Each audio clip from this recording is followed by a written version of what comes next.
Hello भाई लोग, कैसे सभी। स्वागत करता हूँ आपका आप ही के अपने चैनल RXV टेक में। गाइज, आज की वीडियो में हम अपनी वही वेब डिज़ाइनिंग की सीरीज़ को कंटिन्यू करने वाले हैं। आज उसकी सेकंड वीडियो है। इस वीडियो के अंदर हम देखेंगे हेडिंग्स और पैराग्राफ टैग्स को और कैसे लिखते हैं। अब सबसे पहले हमें अपना HTML का बॉयलर प्लेट कोड लाना है। बॉयलर प्लेट कोड लाना कुछ नहीं होता, मैंने आपको पहले भी बताया, एक्सक्लेमेशन मार्क से बॉयलर प्लेट कोड आ जाता है VS कोड के अंदर। बाकी और आइडियलीज का अलग अलग हो सकता है, वो डिपेंड करता है। अब मान लो मैं एक पी टैग लिख दे रहा हूँ, paragraph tag, this is a paragraph. अभी आपको जानने की जरूरत नहीं है पैराग्राफ क्या होता है, पहले हम खोल के देख लेते हैं। अब ये फाइल मैंने जहाँ सेव करी है उसको खोल के देखते हैं कि पी टैग लगाने से क्या हुआ।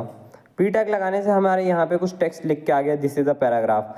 अब दिक्कत ये आती है इसमें कि हमें बार बार जब हम अपना कोड लिखते हैं हमें उसे बार बार सेव करना पड़ता है, उस कोड को बार बार जा के देखना पड़ता है और अपने ब्राउज़र को रिफ़्रेश करना पड़ता है। ये बहुत ज़्यादा हसल हो जाता है, इसे करने में बहुत ज़्यादा मुश्किल पड़ती है। इसीलिए हम इसके लिए एक एक्सटेंशन डाउनलोड करेंगे। अब देखो, जैसे मैंने H1 टैग लिखा, दिस इज़ अ पैराग्राफ करके, अब मैंने रिफ़्रेश किया, यहाँ पे हेडिंग तो आ गई, पर दिक्कत यह है मुझे इसे सेव करना पड़ा, उसके बाद रिफ़्रेश करना पड़ा। तो हम इसे काटेंगे और अपनी एक एक्सटेंशन डाउनलोड करेंगे। उस एक्सटेंशन का क्या होगा, हमारा जो लाइव रिलोडिंग होगा, जो लाइव सेव करने का सीन होगा, ये सब ऑटोमेट हो जाएगा। मतलब अपने आप सिर्फ एक बटन दबाने पे सब हो जाएगा। तो हम यहाँ जाएंगे एक्सटेंशन वाले बटन पे, लेफ्ट हैंड साइड पे आप देख ही सकते हैं, यहाँ लाइव प्रीव्यू सर्च मारेंगे और इसे इंस्टॉल कर लेंगे। तो मैंने इंस्टॉल कर लिया है। अब आप जैसे ही इंस्टॉल करेंगे आपको अपने राइट टॉप साइड पर एक इंस्पेक्ट का बटन दिखेगा। आप जैसे ही इस इंस्पेक्ट के बटन पे दबाएंगे, यहाँ पे आपका लाइव सर्वर खुल के तैयार हो जाएगा। इस लाइव सर्वर पे आप जो भी लिखेंगे लाइव रिलोड होगा। अब जैसे मेरे अलग से एक ब्राउज़र में सर्च करके आ रहा है, हो सके आपकी पैरेलल स्क्रीन पे आ जाए। इस पैरेलल स्क्रीन को हटाने के लिए आप लाइव प्रीव्यू की सेटिंग में जाएंगे, मतलब सेटिंग पे जाके लाइव प्रीव्यू सर्च करेंगे।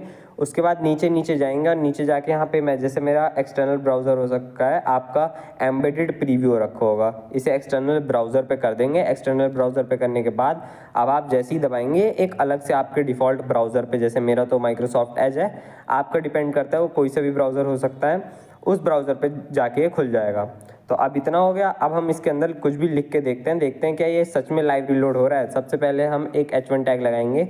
H1 टैग के अंदर लिख देंगे कि दिस इज़ अ हेडिंग। मतलब अब मैं बताता हूँ H1 टैग होता क्या है। H1 टैग जो होता है हमारी मोस्ट प्रायोरिटाइज हेडिंग देने के लिए होता है। मतलब सबसे ज़रूरी जो हेडिंग होती है वो अपनी H1 में लिखी जाती है। और ऐसे ही करते करते हेडिंग्स के 6 टाइप होते हैं। मतलब H1 से H6 साइज़ तो घटता ही है, पर साथ ही साथ इसकी इंपॉर्टेंस भी कम होती जाती है। मतलब ऐसा नहीं कर सकते आप कि जैसे आपको छोटा फॉन्ट लिखना हो तो आप H6 में लिख दें, नहीं, आपको ये हेडिंग है तो किसी टॉपिक की हेडिंग देने के लिए ही यूज़ होगा।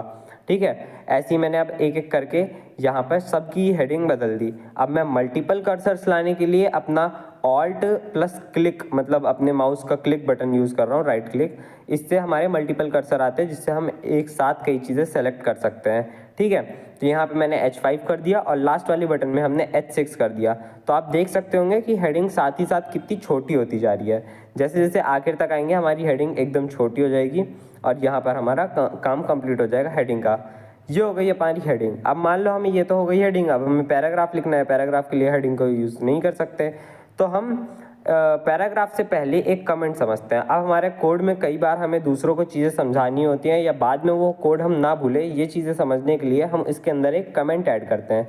अब कमेंट क्या एक कमांड होती है, कंट्रोल+/, जैसी आप दबाएंगे तो कोई भी चीज़ अपने आप कमेंट आउट हो जाती है। कमेंट आउट होने से वो चीज़ कोड में तो रहती है पर वो आपके प्रोग्राम में बिल्कुल भी दिखाई नहीं देती है। जैसे मैं इसके अंदर कुछ भी लिख दूँ, ये दिखाई नहीं दे रहा है, this is the heading, this is the paragraph, मैं कुछ भी लिख दूँ नहीं दिखाई देगा। उसके बाद अब हम अपना पी टैग लगा के देखेंगे। पी टैग जैसा कि मैंने वीडियो की स्टार्टिंग में दिखाया था, पी पैराग्राफ के लिए यूज़ होता है। इसके अंदर हम कोई सा भी पैराग्राफ लिख सकते हैं।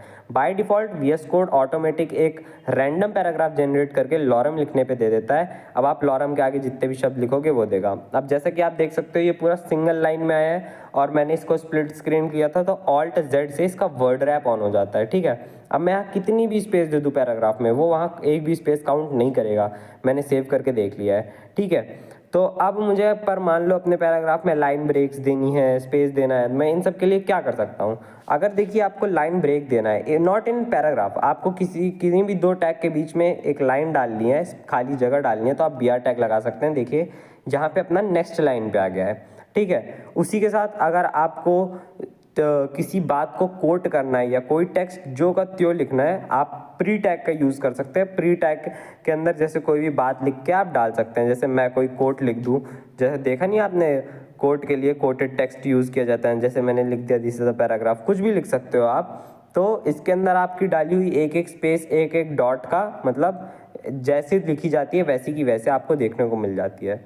सो गाइज यही था आज की वीडियो के लिए। आई होप आपको ये वीडियो पसंद आई हो, और पसंद आई तो मेरी वीडियो को लाइक करना और चैनल को सब्सक्राइब करना बिल्कुल मत भूलना। चलो मिलते हैं नेक्स्ट वीडियो में, और भी बहुत सारी चीज़ें लेके आने वाला हूँ वेब डिज़ाइनिंग से। सब्सक्राइब कर लेना और ट्यून इन रहना। तब तक के लिए me signing off, good bye.